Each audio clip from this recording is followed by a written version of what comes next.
All right. Well, good afternoon, everybody. Welcome to the Champlain Valley Rescue Thinning Meeting for 2022.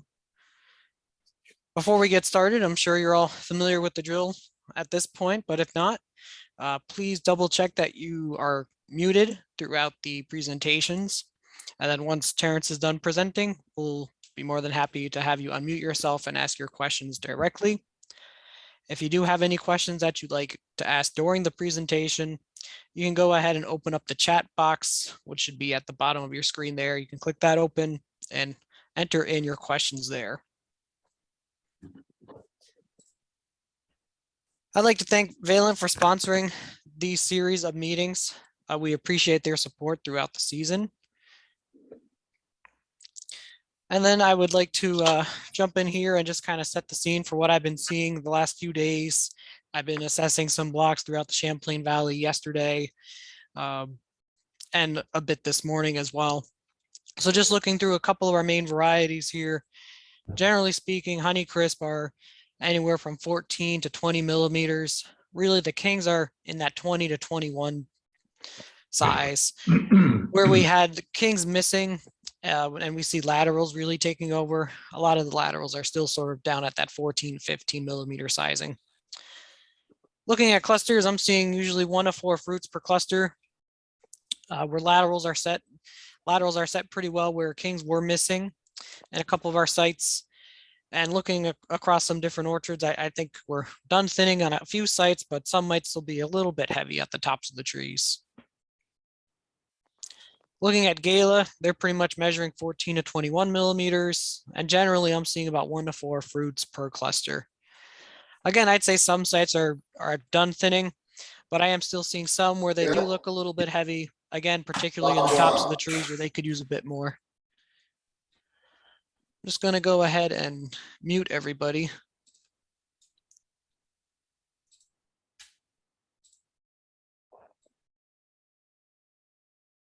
All right. Looking at max, they're pretty much 17 to 22 millimeters. Looks like those had a bit more thinning. I'm generally seeing singles and doubles in the clusters, though again, some sites still look like they're a little bit on the heavy side. New York 1, pretty much 14 to 21 millimeter. Again, pretty much 1 to 3 per cluster. Some sites look like they're done. Some sites look like they might have had some issues with set, where it looks like things just never really set up. While others, I am seeing some look like they could still be a little bit heavy, particularly for the size of the tree. Lee, if you're able to, if you could just mute yourself. Down here, they can't help you with volume. Where is it? Should we say escape?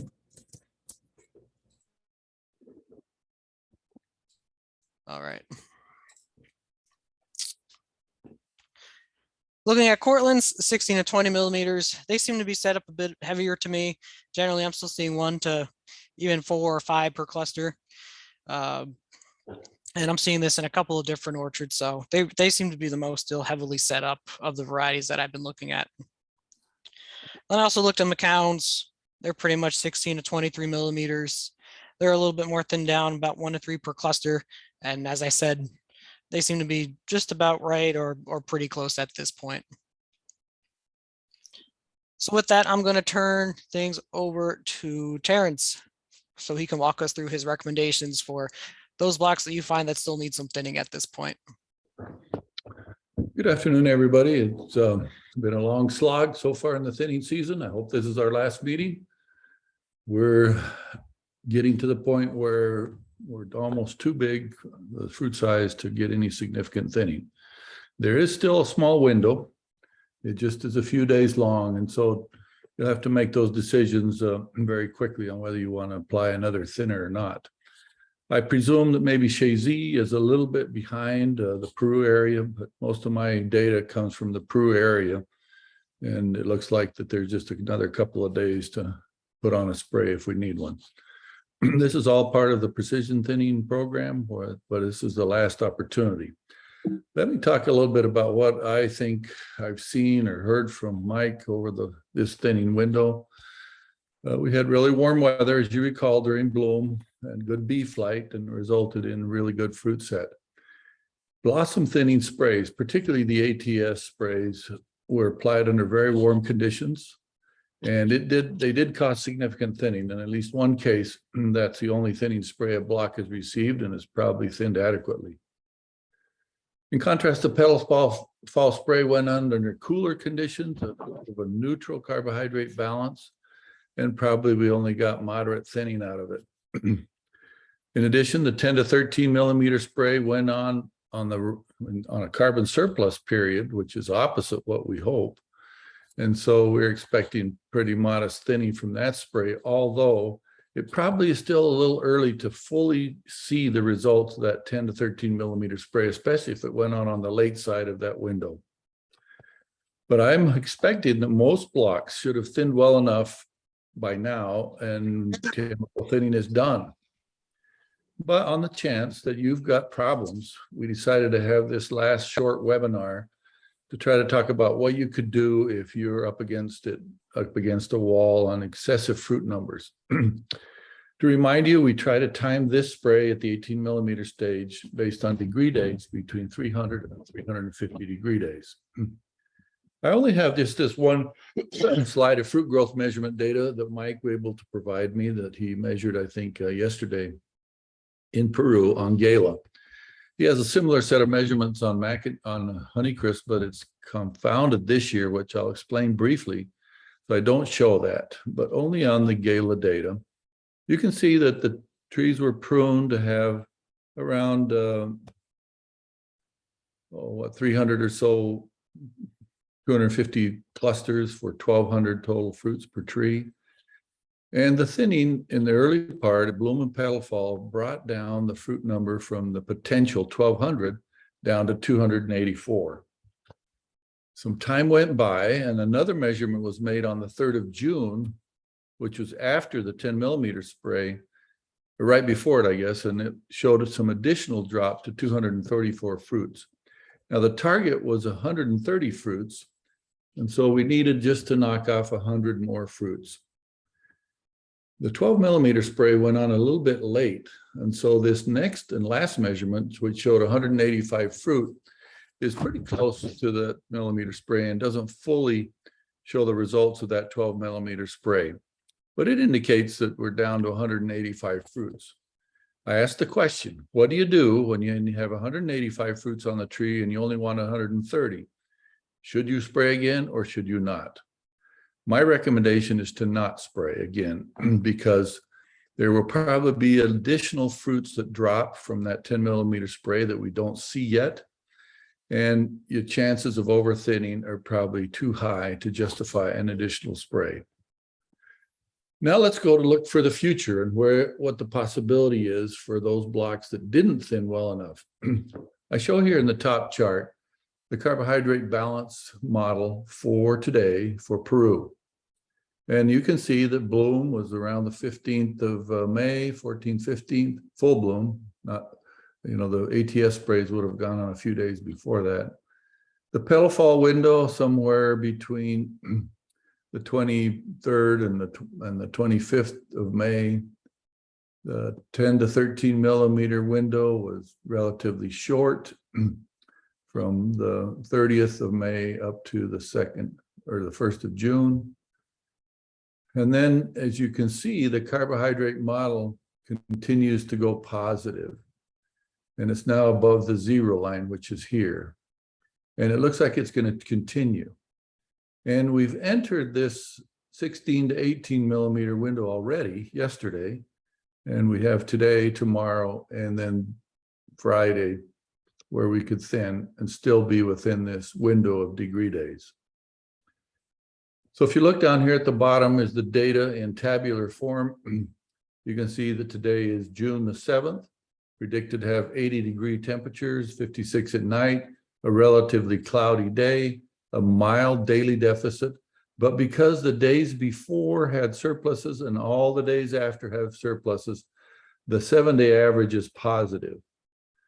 And it shows that we've accumulated 320 degree days since bloom. When you look at this chart of the degree day column, you see that we entered the window yesterday for this large fruit rescue thinning timing, and it will continue up until June the 9th, which is coming up on Friday. Because all those days are predicted to be positive, the surplus 7-day average will be positive, and thus the recommendation is to put on a full rate and increase the rate of chemical by 30% for two reasons. One, the surplus of carbohydrate makes it very difficult to thin, but also the fruits are very large and their sensitivity to thinners is very low. They just do not thin easily. So that's what we would recommend that you consider if you really want more thinning. Now, some suggestions for you to repeat. This window opened up yesterday, Monday, and will continue through Thursday, June 9th, maybe Friday, June 10th as well. Yesterday and today were pretty good days for temperatures for our thinning, but it looks like that after that, the temperatures there'll be rain and temperatures will be much cooler. And so it probably is best not to wait. If you're going to spray, do it tomorrow. In addition, the data that Mike showed about fruit diameters indicates that we're now got many kings above 20. And the other laterals that we hope to thin off are in the 15, 16 range. So it's time if you're going to spray this spray.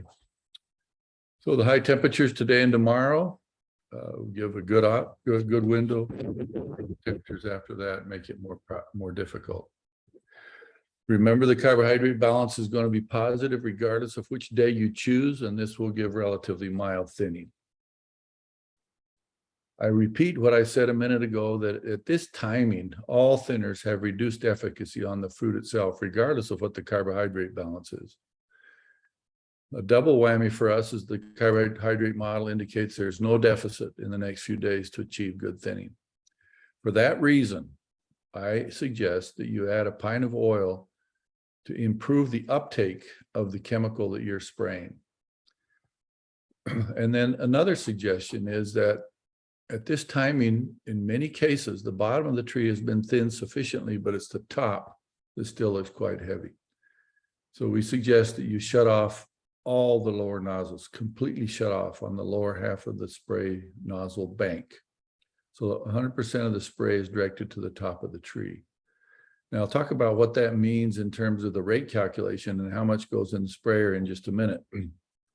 But there will be some of this chemical that drops down through the tree, and the bottom tree will get some. But in general, we don't need any more thinning in the bottoms. So what are your options for spraying?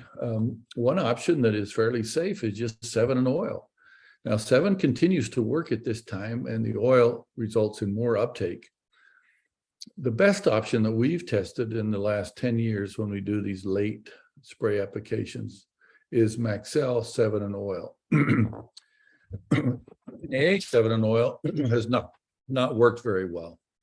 That's because fruits rapidly lose sensitivity to NA after they become 16 millimeters in size. So only those fruitlets are still really small and probably going to fall off anyway, are sensitive to NA 7 and oil at this timing.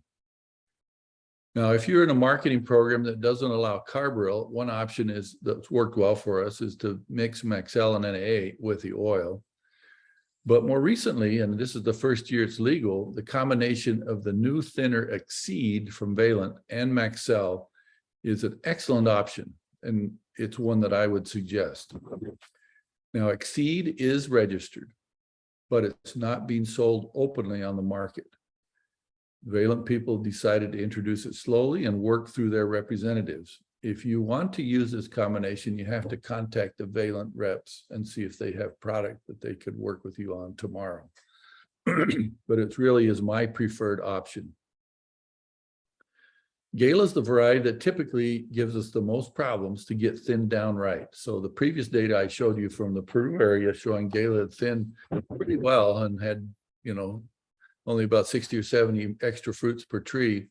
That's really great. But in most cases, the tops of Gala trees have not thinned enough. And so a spray of Maxell 7 and oil directed to just the tops of the trees really will help thin those tops of the Galas down to appropriate number. They always set too heavy and they break the tops out of the trees and the fruit size is small. So this spray directed towards the tops is often very, very helpful. Now, Honeycrisp, in contrast, it thins easier this year, and I don't think there's probably any Honeycrisp orchards that need more thinning. But if you're got a case where you really feel like more thinning is needed on Honeycrisp, then I would suggest the lower rate of Maxell, only 48 ounces, again, directed only at the top. Not many Fuji's grown in the Champlain Valley, but if you do, it requires a high rate of Maxell. And if you have any Golden Delicious, they also require a high rate of Maxell. They're both hard to thin. I want to review this that I talked about at the 10 millimeter meeting last week. Every time I give a recommendation, it's based on a dilute spray. And so typically you're putting on a certain amount of water, 200 gallons, let's say, or 300 gallons. And the chemical you get is 3 times whatever the 100 rate is. But my rates are in per 100 gallons. And so it's critical that you calculate how much chemical to put in the tank by first calculating the concentration factor. I don't think there's anybody in the industry that still carries dilute water to spray thinners. Everybody's putting on something less than dilute. And so the difference between the amount you spray and the true tree roll volume, dilute volume, is the concentration factor. I give the 2 examples I mentioned last week. If you are spraying an orchard, a fully grown tall spindle or vertical axe orchard that measures about 200 gallons dilute spray volume, and you're only spraying 100 gallons, then the ratio of those 2 is a factor of 2. So the concentration factor is 2. I want to emphasize that many dwarf orchards haven't reached the 200 level yet. And when you measure their height and width and calculate tree roll volume, they're closer to 150. And if you're spraying 100 gallons to the acre, then the concentration factor is only 1.5. I could have put a third example in here. Suppose you're not spraying 100. Suppose you're only spraying 75 gallons. Then the ratio between 150 and 75 is 2 again. So it's calculating that ratio between what you actually spray and what the true tree roll volume is that is important. I'll tell just a small anecdote right now. A grower from Western New York called me and he says he's consistently over-thinned his blocks of high density orchards. And then somebody told him, you know, your blocks really aren't 200 gallon blocks. They're 150 blocks. And so you've been spraying more chemical because you've been spraying at a concentration of 2 factor, but you should have been using a 1.5. Hence, this little part is quite important in calculating it. So measure tree roll volume and calculate it correctly.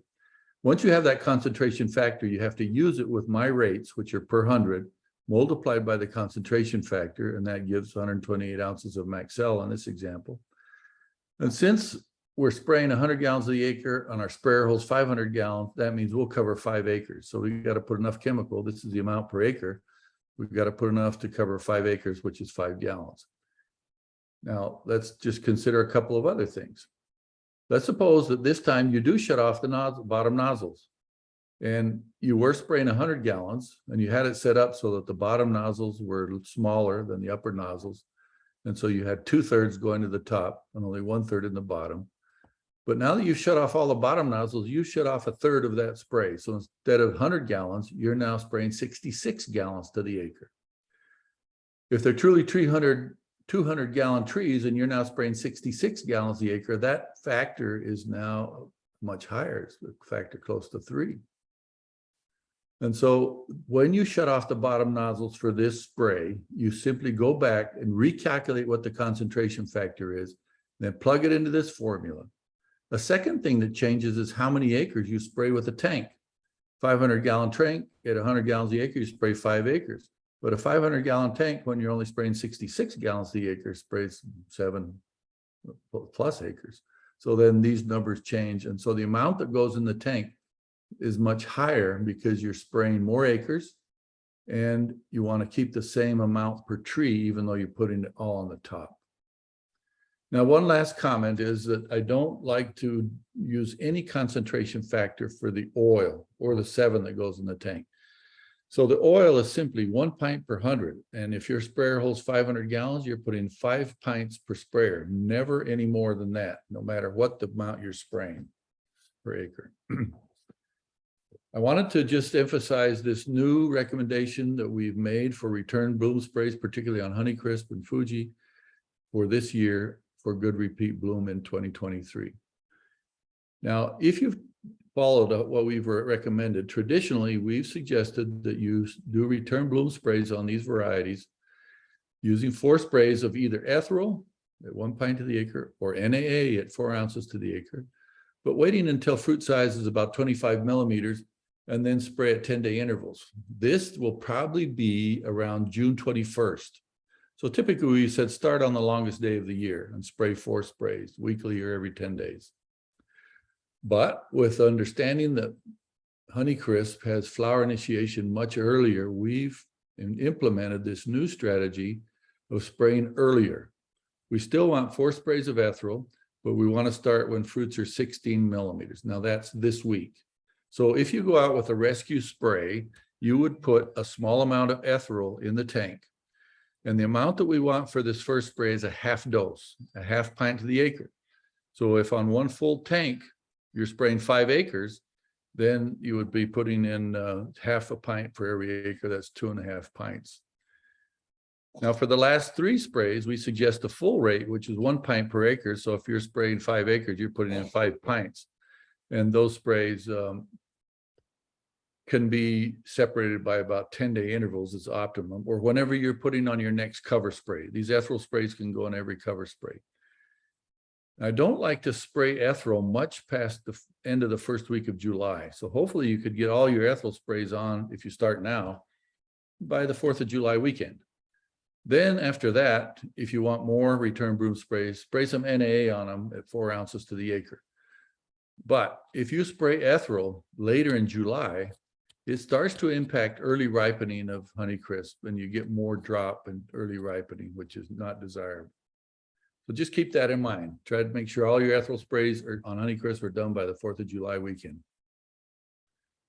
Let me summarize what I think you should do now. And the first point is that you have to make a decision today on whether you want to spray again on any block. The best would be to have the fruit growth rate measurements that Mike just showed us, which help us decide on that Gala block not to spray again. But if you don't have that, a second best way to do that is to try to just judge it visually and then do some counting. If it looks to you, well, I would suggest you count the total fruits on several trees. I like 5 trees, but suppose you count on 3 trees. If the number of fruits that's still on that tree that look like they're growing, now don't count the little tiny ones that are still down 8-9 millimeters. They're going to drop off. Just count the ones that are up in 13, 15, 20 millimeters. If you count a couple of trees and you find that you're way more than the target number, at least 2 times more than the target number, I'd spray again. But if you count and you're lower than that, and you're somewhere between 1.5 and 2 times the target number, then it's a dicey situation. You have to use your own judgment whether you spray again or not spray. And I'm not going to tell you what to do. You have to decide that. But certainly if you've thinned and you have less than 1.5 times the target number, suppose your target number is 100, and you're somewhere less than 150 on that tree, don't spray again. Just leave it. You're done. So with each block that you're considering a rescue spray on, you do this assessment, then make your decision based on how close you are to the target number, then decide to spray or not to spray. I think if you time it today, tomorrow, Friday, Thursday, we'll get mild thinning and you'll be within the window before fruits outgrow their sensitivity to any thinner. I think it's important to calculate the right amount of thinner using the correct concentration factor. And remember that if you're shutting off the bottom nozzles so that 100% of the spray is directed to the top half of the tree, then with fewer nozzles open on the sprayer, you're putting out less volume per acre. You have to recalculate the volume of spray per acre and then the correct concentration factor. Because it's cool and we've got large fruit size, I think you have to add the pint of oil to get any thinning this year. And then I also mentioned that it'd be a great time to start this ethyl spray program. If you don't want to put it in this tank, or you're not going to spray a rescue spray this week, put it in the tank next week for Honeycrisp to improve return bloom. So with that, I'll stop and thank you for your attention and be happy to talk it over more with any questions or comments. All right. Thank you very much, Terence. With that, I invite folks to unmute themselves and feel free to ask Terrence your questions directly.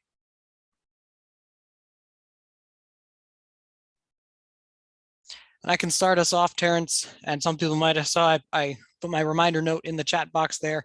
I think a few orchards probably have started using Captan at this point as their main fungicide. Is that going to preclude their use of oil? And is there a range of dates where they'd be able to separate those out, or is it pretty much a don't use oil if you're using Captan at this point? Yeah, it is a real complication. And generally, if you've been using Captan or will be using Captan, we don't want you to add any oil. My rule of thumb is if Captan went on 5 days ago, you're fine. And if Captan will not go on again for 5 more days, you're fine to put the oil in now. But if any one of those periods of time, 5 days before or 5 days after Captan was used or will be used, it will complicate the oil will complicate the Captan use and give you Captan injury, which not only is visible on fruit, on leaves, but sometimes can be on fruit. Now, particularly, we've seen it the most on Empire in the past. So that's a recommendation that hopefully people will remember and not use Captan in the same spray tank with the oil. And if Captan has gone on recently, just leave the oil out. Do you think you'd still get any efficacy, or could you No, you'll adjust get the some rates differently? efficacy. No, we've compared that, the Maxell 7 with and without oil. We just get less efficacy. And the fact that we don't have any carbohydrate deficit makes it even less. You'll get some thinning, but it'll be quite mild. But definitely, you don't have an option. You can't put it in the tank if you've been using Captan or will be using Captan. All right, great. Thank you. Are there any questions for Terrence? Feel free to unmute yourself, or you can type them into the chat box.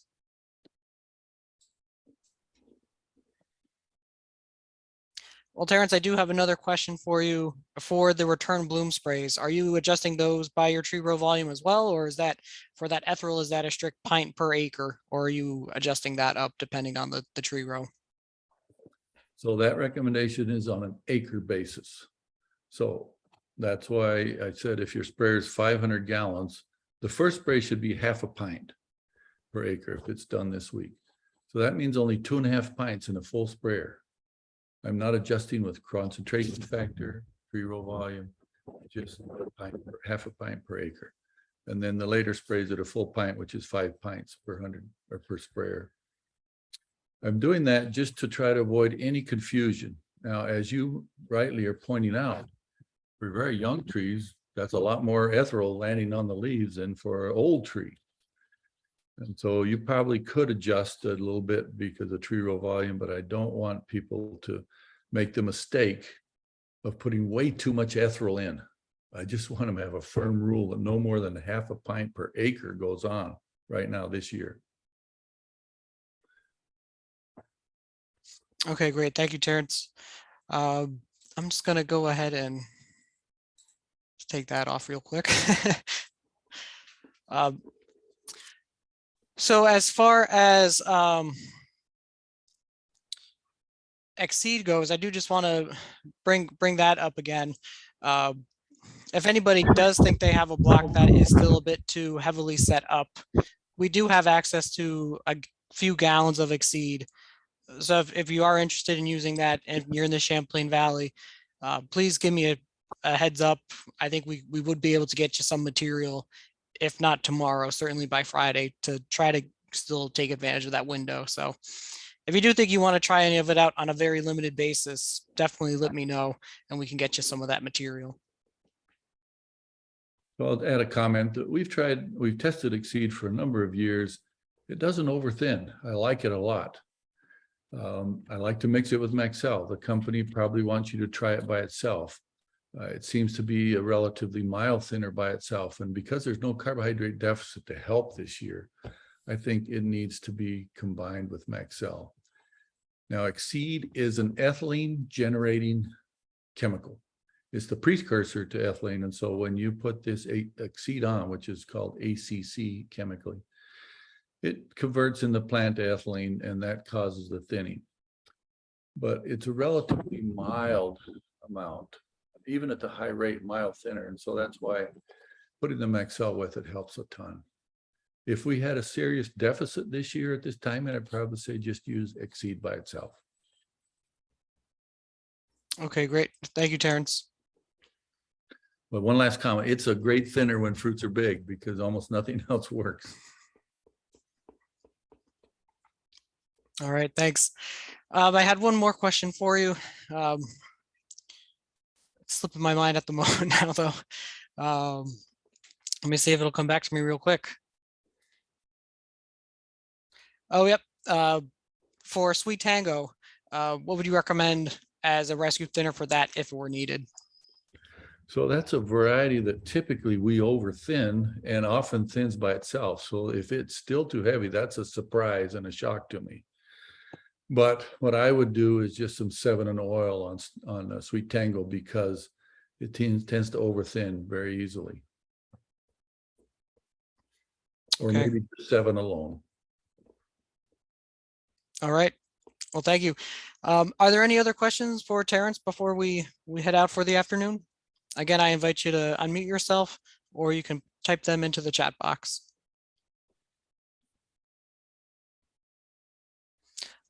All right, well, not seeing or hearing any. Thank you all for joining us today. And thank you, Terrence, for your recommendations again. You're welcome. Have a good day, everybody.